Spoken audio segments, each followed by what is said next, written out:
Republican presidential debate. We are live from Milwaukee. A top issue on the campaign trail, taxes and how much you pay.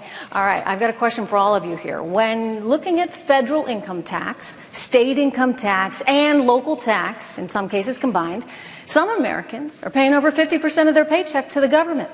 What is the highest percentage, all in the way of taxes that any American should have to pay, and what is the lowest? I'd like to, again, to hear from each of you, and I want those two all-in numbers. I'm going to start with you, Senator Santorum. Well, I'll tell you, I have a 20% flat tax that's on all income, so capital gains, corporations, individuals, 20%. I think that's a fair number, 1 out of 5, to be able to help support the federal government. By the way, it also approximates, if you take out some of the deductions, approximate how much the federal government is on average spent of GDP, which is about 18 to 19% of GDP. So it actually fits with shrinking the size of government down to more like post-World War II levels. So the second thing we do is I don't allow for deductibility of state and local taxes, which will require state and local taxes to go down in order to be treated for their people to be treated fairly. So the answer is 20% and probably 33% overall. All in. Okay. Governor Christie. Yes. You know, our tax plan puts forward a highest rate of 28% for those who are doing the most and making the most in this country, and 8% on the low end. And I agree with Senator Santorum. We get rid of all of the deductions and loopholes, except for the home mortgage interest deduction and the charitable contribution deduction. That means getting rid of the state and local income tax deduction as well, because that will put more pressure on governors and on local officials not to keep raising those taxes, saying, well, you can deduct them. And so ours would be 28 on the high end, 8 on the low end. And I'll tell you one other thing. Americans for Tax Reform came out with a report 6 weeks ago and said, I've vetoed more tax increases than any governor in American history. I will do exactly the same thing as President of the United States. Let me get back to you, Governor Jindal. So under our tax plan, look, the top rate is 25%, 10%, 2%. That 2% is the most important. I think everybody should pay something. I think everybody should have skin in the game. We shouldn't be creating one group of Americans that's dependent on government, another group that's paying taxes. I want to come back to an earlier point that Chris said. Look, we all agree Hillary Clinton's bad. We all agree we need to beat her. But let's not pretend that out-of-control government spending is only a Democratic issue. This is a bipartisan issue, and just sending another big government Republican to D.C. is not good enough. We need to actually cut government spending. We need to cut, and we're not going to do it just by sending any Republican. I'm glad he's vetoed taxes. The Tax Foundation rated New Jersey the 50th worst business climate due to taxes, high taxes in the state of New Jersey. Governor Huckabee. Well, thank you very much. I still want to go back to the fact that if we got rid of all the taxes on our work, got rid of the taxes on our savings, investments, capital gains, and inheritance, and made a zero tax, we pay at the point of consumption. Because why should we punish people for their productivity? And the fair tax doesn't punish people for doing well and building the economy. There's $31 trillion parked offshore. What happens if that money comes back to America? You think it'd goose the economy? I guarantee you it would. And that's why the fair tax is the best solution we have for economic growth in this country. Governor Huckabee, Americans under your plan would pay a tax on every single thing that they purchased. Given that consumer spending accounts for 2/3 of GDP, some economists worry that your tax plan would actually discourage spending, thereby slowing our economy. How do you respond?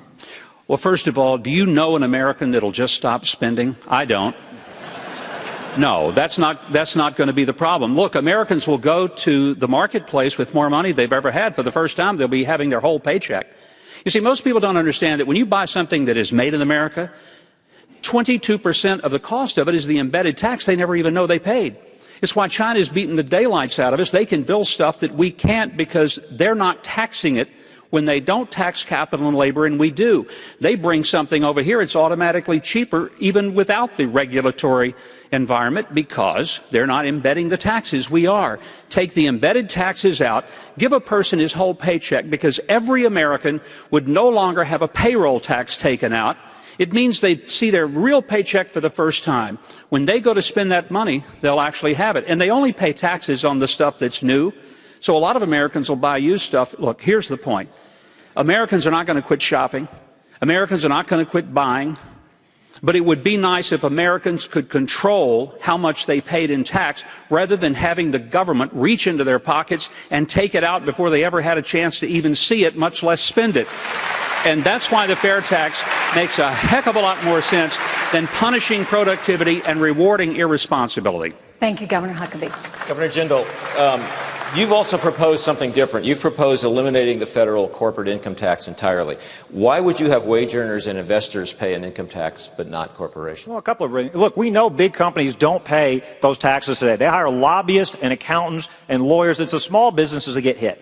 I want to get rid of the corporate tax. I want to bring the jobs and investment back to America, make the CEOs pay the same rates as everybody else. Get rid of all the corporate welfare as well. Like I said, make everybody pay something. Earned success is so much better than unearned success. And let's actually shrink the size of government. My plan purposely does that. Look, we can talk all night about tax plans, energy plans. I think you'll find a lot of agreement amongst all the Republicans. We all want to get rid of the death tax, the marriage penalty. We all want lower, fewer brackets. We want to downsize, take away power from the IRS. What we really need to be talking about is this. These last 7 years, we've had more government spending, more government dependence.